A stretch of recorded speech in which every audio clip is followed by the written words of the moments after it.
You need to start practicing if you want to learn programming and Python.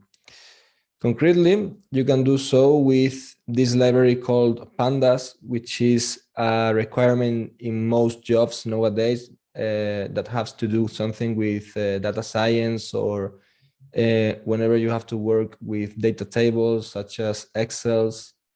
So I'm going to show you a way to practice this library, Pandas, that is in the Python language. And I will show you how to go through the whole process. So first, we go to Google, we look for Pandas Exercises, and we look for this GitHub repository. It's from Gib Zamora. We want to download to our computer to start practicing. So first of all, we would have to create a GitHub account better. Then we get this link, we go over the terminal, and then here we use the command line to put git clone and the link. Before doing this, you should have installed the Git. Git is the program that allows you to execute the git command in the terminal. You would download it here, you pick the option, and you install the program so that the terminal will recognize it when you install it.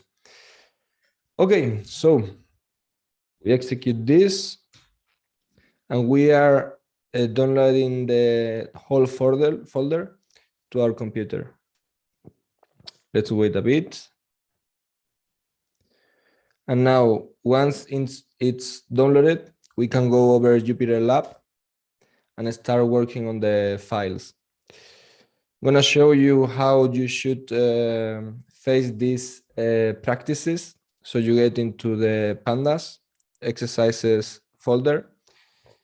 This has a sequential order that where increases the difficulty of the topic. So within each chapter, you have practical cases related to one data table. For example, if we would go to occupation, we would have in every practical case 3 files. One, the exercises with the solutions, the code as well. Another one with the questions for you to solve them. And the other one, the solutions, so that you would just see the solutions and may see what they want from you. Okay, so let's start a bit with the exercises. The way you should go is doing the things as you need it. You shouldn't like necessarily follow all of the steps at the beginning. For example, you would go to this address, you could see that this is a file separated by the bars. So you would pick the URL, then you would go over the Python notebook. You would import the library to access the function that reads the file, and then you would just use the URL. If you execute, you would see that it doesn't render well because you need to specify here that the separator is the bar. And now it's good. Then they say to assign it into a variable called users and to use the user ID as index. We can do so here, like index call, and then user ID. Now the index is 0, 1, 2, and we want this column to be the index. So the moment we execute, there we have it. And this is the important part also, the way you interact with the materials. They are telling you to call the variable that would contain this table, this data frame, users. But what is it more comfortable to work with? A variable called users or a variable called df? I think that df it's a pretty good standard so that you can work smoother. And I would use just that. And here it is. Then you should just focus on completing every exercise. For example, you would go here, to see the first 25 entries. If you want to see the last 10 entries, you would use tail. And you would be completing the exercise in this way. For example, if you don't know the answer or what they mean, you go to solutions, step 6. You may ask, how can I get there? Well, you go to exercise and they say, how many observations in the data set?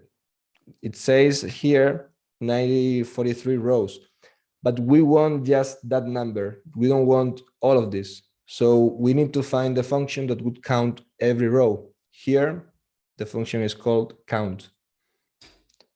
And as it's for all of the columns, we should be more specific and just ask for one. If we would do the shape, they would tell us the name of rows and columns. We would just need the name of rows. We access the first element, and that's it. You may do it as you go. You don't need to do it perfectly. If you struggle to find the solution, you can look for it here. They would have used the same code, kind of, user shape 0, but you just need to be practicing all the time. Like if you do 30 minutes every day, I don't doubt that it's a matter of time that you will get to master the Pandas library if you get to complete all of these exercises. So I hope that you understand how this repository works, and I hope that you will work on it so that you can master your Pandas skill and get the job that you would like to have and grow as a professional. Take care. Bye-bye.